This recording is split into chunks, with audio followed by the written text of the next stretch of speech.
All right, here's the deal. Today we're talking about your Roth IRA. We're going to explain this as simple as possible, and we're going to go over everything from top to bottom in this really short video.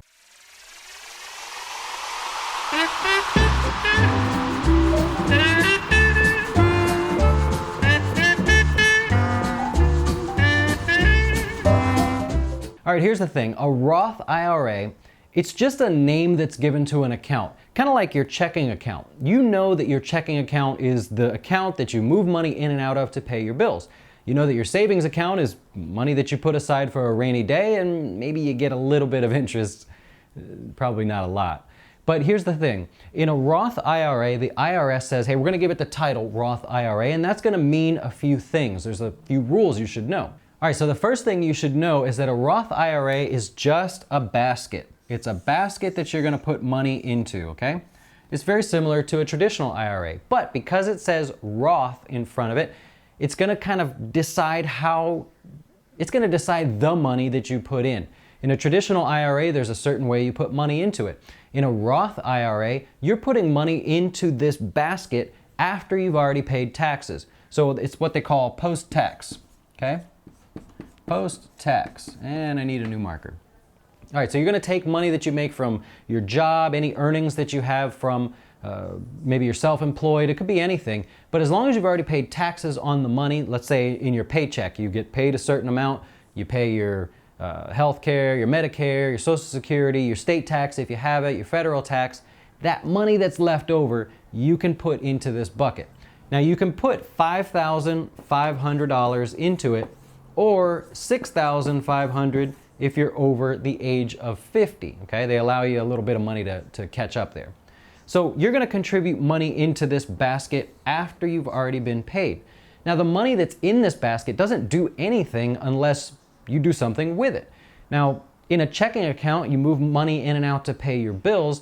In a savings account, you move money into it, hopefully to save for a rainy day. In a Roth IRA, you're moving money into it for retirement. Now, once the money's in there, again, it doesn't do anything. You have to do something with it or get a guy to do it for you. And what you can do is you can invest that money in really anything you want. I mean, there's almost no limits as to the things that you can invest in. So you can put in here some stocks, maybe mutual funds, bonds if you want, real estate, you can even do that.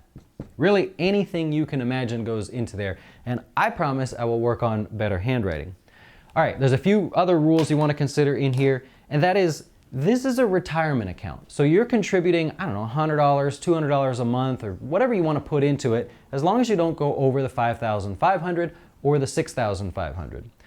Now, retirement, what does that mean?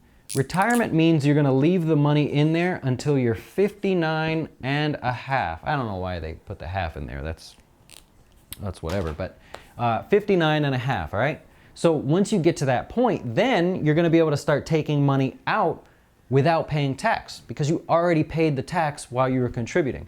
This is beneficial because maybe you think you're going to be in a higher tax bracket when you retire. You might want to work past 59 and a half, but still take a little money out, and that puts you in a higher tax bracket. Well, it doesn't matter with a Roth IRA because you already paid your tax, all right?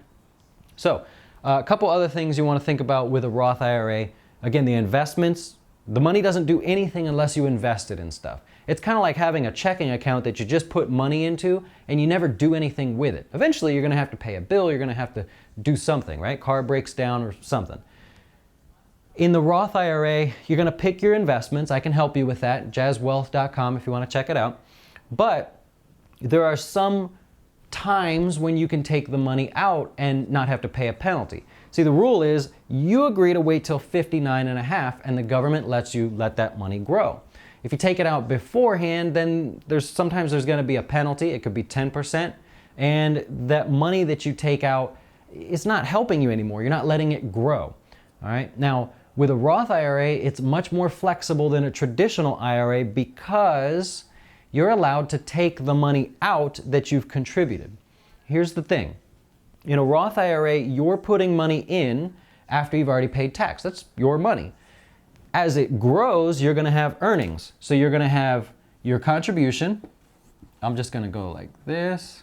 Then you're going to have earnings. and growth. Really the same thing. Okay? So you've got this return, hopefully. Some of it was your money, the rest of it was appreciation. Maybe you picked some good stocks or you had a good portfolio that grew over time. Now, this portion of the money you can take out whenever you want because you already paid taxes on it. So the government says if you're going to put money in that's post-tax and you need to get some of it back, well, we're not going to tax you because you already paid tax. No problem. This portion of the money, if you decide you're going to take that out before 59 and a half, now we've got some problems because you're not following the rules. This is not your money, it's growth. And the government says, well, hey, you put this money in, but this money grew.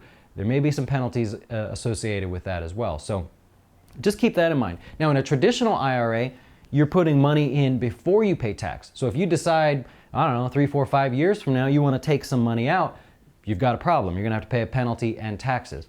Not the case with the Roth IRA. Okay? You can also take money out for medical expenses, college expenses. Maybe you're going to buy a house, you're a first-time home buyer. There's a lot of different reasons you can take money out. Now, this is the basics of a Roth IRA. You can open a Roth IRA anywhere, or if you have an existing one, hopefully you keep me in mind and give us a shot. But if you need someone to help you with the investments in the Roth IRA, that's what we do. We specialize in building portfolios for individuals. We're not an automated investment service, and we're not one of those big companies that every time you call them, they're trying to sell you a mutual fund or sell you some product so they can make a commission. Our model is set up so that we work for you. We're a fiduciary, and that's just a fancy way of saying that we always put your needs ahead of ours. So if we speak and we decide that we're going to put a couple investments in there, we make no money off of that. I will never suggest an investment to you because I get paid some commission or there's some hidden fee. Okay? So if you want more information on that, go to jazzwealth.com. You can schedule a call to speak with me directly, and hope to talk to you soon.